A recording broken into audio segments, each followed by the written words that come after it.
Monsieur, bonsoir et bienvenue à votre capsule chiropratique. Toujours en notre compagnie, le docteur Cynthia Pitre. Et vous l'avez sûrement remarqué, au mois de mars, la femme a été le thème principal de l'ensemble de nos chroniques et on continue toujours sur la même vague, disons, avec cette semaine comme sujet les migraines au féminin. Alors tout d'abord, bonsoir. Bonsoir. Vous allez toujours bien? Très bien. Pas de migraine aujourd'hui? Non, de ce côté-là, moi, je suis chanceuse. C'est un sujet dont je vais parler, mais c'est pas un sujet qui me touche personnellement. Donc, je suis correcte. Et est-ce que c'est plus grave une migraine au féminin qu'une migraine au masculin? On va le découvrir aujourd'hui. Donc, c'est quand même quelque chose qui peut revenir souvent là, chez la femme. Oui, effectivement. Mais dans le fond, c'est que le fait que les femmes soient majoritairement touchées par les migraines, ça a vraiment un petit peu contribué à une fausse conception, comme quoi que les migraines, c'est un petit peu un mal d'ordre psychologique, parce que vu que les femmes en avaient plus, on se disait, ben c'est pas physique, tu sais, les hommes en ont moins. Fait que il y a eu un petit peu, je dirais, une fausse conception à ce niveau-là. Encore aujourd'hui, au niveau de la science, on arrive vraiment mal à établir la cause précise des migraines. Donc, mais toutefois, on a quand même établi certains facteurs qui majoritairement aideraient au développement. On va parler, par exemple, le stress, la fatigue, les changements hormonaux, la prise de contraceptifs oraux, puis l'alimentation, qui serait vraiment des facteurs déclencheurs de l'apparition de migraines. Puis on sait qu'il y a environ 12 % des adultes au Canada qui sont touchés par la migraine, puis les femmes seraient 3 fois plus affectées que les hommes. Et on sait que c'est très, très difficile pour les gens qui doivent vivre avec ces fameuses migraines-là. Et c'est d'autant plus difficile de vivre avec ça que c'est difficile de diagnostiquer le problème correctement. J'ai réussi à le dire. Ouais. Je vais avoir une céphalée. Et ça s'explique assez facilement dû au fait qu'on peut en retrouver jusqu'à 120 types différents. C'est impressionnant. Oui, exactement. Donc, c'est une grande famille, les céphalées. Puis, il y a vraiment, moi, au bureau, là, c'est un document Internet, mais quand même, de la classification des maux de tête, ça a 150 pages là, de différents maux de tête. Là. Donc, c'est avec différents symptômes pour chacun et tout ça. Donc, il y en a vraiment 120 types de céphalées qui sont désignés dans le langage courant dont on va parler maux de tête. Donc, c'est vraiment, là, il faut savoir un petit peu s'y retrouver. Oui. Ce terme-là va vraiment regrouper plusieurs types d'affections, donc dont la douleur varie en intensité. Puis les deux plus fréquents, on va parler de la migraine puis la céphalée de tension. C'est vraiment deux maux de tête bien distincts, mais c'est ceux qu'on va rencontrer le plus souvent. Quand on parle de migraine, c'est la forme de céphalée qui revient un petit peu de façon récurrente. Si elle est non traitée, elle va durer environ entre 4 et 72 heures. Puis chez certains individus, ça va s'accompagner de troubles visuels ou digestifs et même d'une hypersensibilité là, à la lumière ou encore au son.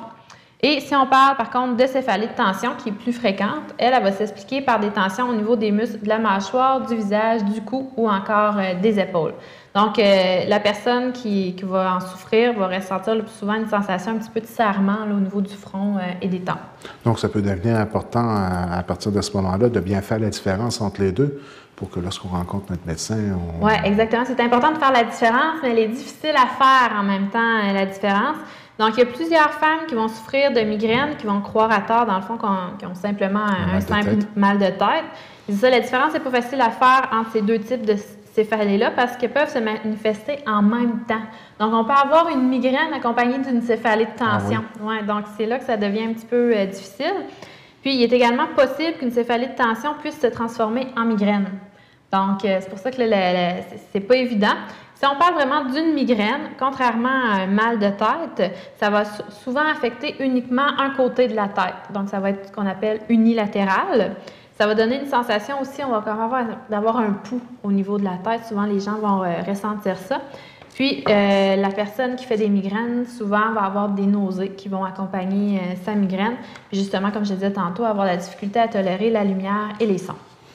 Et pourquoi 3 fois plus fréquent chez les femmes que chez les hommes? Bien, la semaine dernière, on a parlé un petit peu du cycle menstruel, ses différents symptômes. Donc, on y revient un petit peu aujourd'hui. Parce que, pourquoi les femmes? Parce que c'est en grande partie à cause de l'incidence des changements hormonaux qui vont vraiment là, jouer sur l'apparition des migraines puis qui ciblent vraiment là, les femmes qui vont être plus à risque d'en souffrir.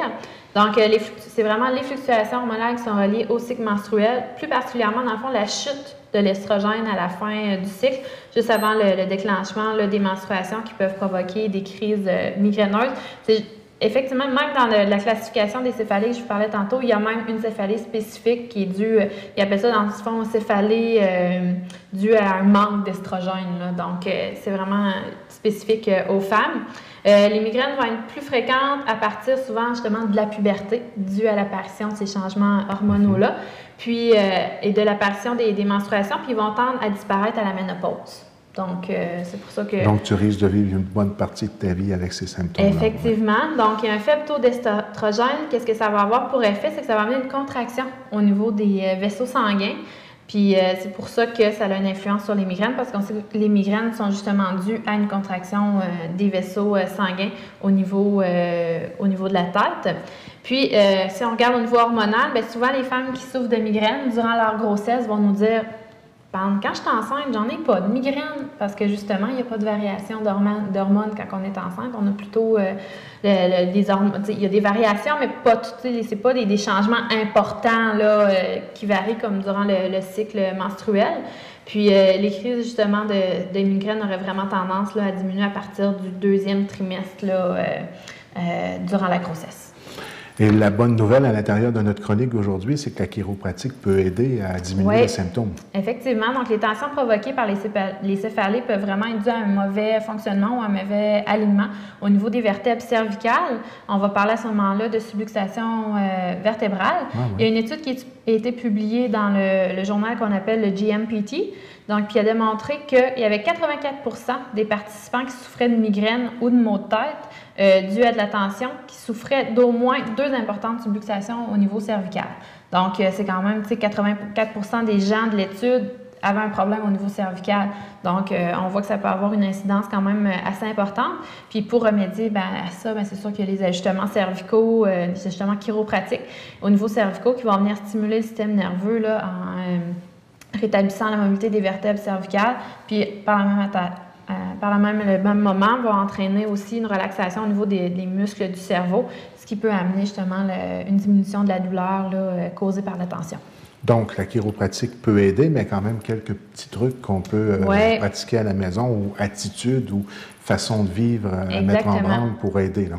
Ici, il y a des gens qui souffrent de migraines fréquentes.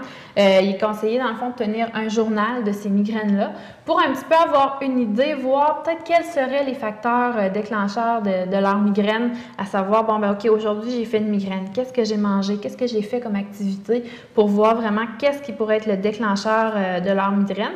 Puis, qu'est-ce que ça va faire? Ça va les aider, dans le fond, à un petit peu plus avoir le contrôle sur ces migraines-là pour agir plus rapidement sur l'apparition des symptômes. Et lorsqu'on va consulter aussi, ça permet aux professionnels de peut-être avoir une meilleure vision de comment ça va dans la vie et puis sur les 30 derniers jours, qu'est-ce qui peut avoir causé. Puis souvent, c'est des choses qu'on ne soupçonne pas. Hein. Effectivement. Souvent, c'est on se dit, je fais des migraines 2 fois par semaine. OK.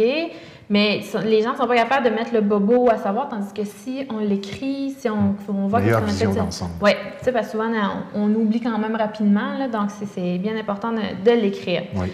Donc, ensuite de ça, le docteur en chiropratique, lui, il va pouvoir évaluer la personne qui souffre de migraine, justement, voir les aspects de son mode de vie, puis avoir vraiment une incidence là, sur la fréquence et la sévérité des crises pour mieux contrôler les attaques, là, puis même possiblement là, les éliminer.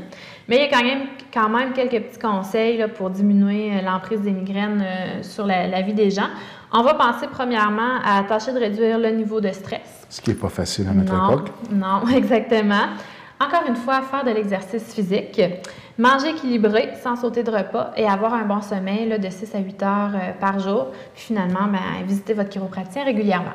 Une manière ou d'une autre, pour ceux qui voudraient en savoir plus, on termine en rappelant vos coordonnées. Oui, exactement. Donc moi, je suis au 365A Boulevard René-Lévesque-Est et mon numéro de téléphone est le 418-689-2447.